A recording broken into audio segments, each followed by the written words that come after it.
नेपाल के सबसे युवा प्रधानमंत्री हाल ही में कौन बने हैं? तो ऑप्शन है बालेंद्र शाह, केपी शर्मा ओली, आकाश शर्मा, इनमें से कोई नहीं। हमारा सही जवाब हो जाएगा बालेंद्र शाह। ठीक है, 35 वर्ष की उम्र में 35 वर्ष की उम्र में नेपाल के प्रधानमंत्री बन गए। ठीक है, शपथ कब ली थी इन्होंने? तो 27 मार्च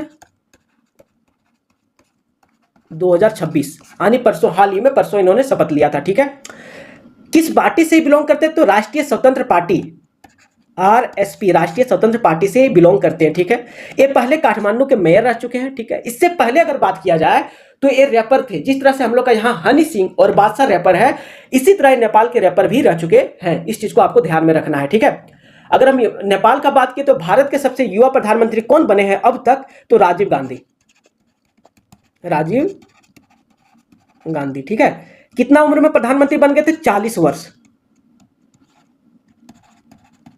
40 वर्ष दिन का बात किया जाए तो 72 दिन, 40 वर्ष 72 दिन के जब थे तब ये भारत के प्रधानमंत्री बन गए थे राजीव गांधी जी। ठीक है, कोई दिक्कत? इसका जो कार्यकाल था वो था आपका 31 अक्टूबर 1984 से लेकर के 2 दिसंबर 1989 के बीच में इनका कार्यकाल था। ठीक है, भारत के 6वें प्रधानमंत्री बने थे। केवल प्रधानमंत्री 6वें, ये चीज भी आपको ध्यान में रखना है क्योंकि पूछ लेता है कभी कभी।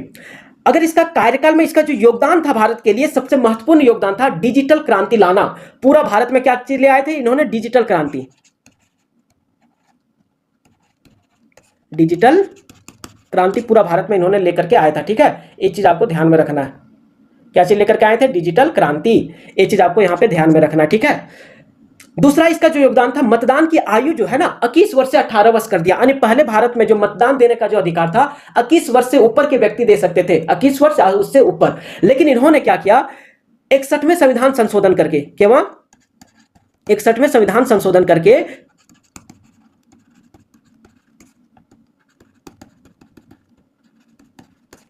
मतदान का जो आयु है 21 वर्ष से घटा करके कितना कर दिया? 18 वर्ष कर दिया था। ठीक है, ये चीज आपको ध्यान में रखना। ठीक है, इतना ही आपको ध्यान में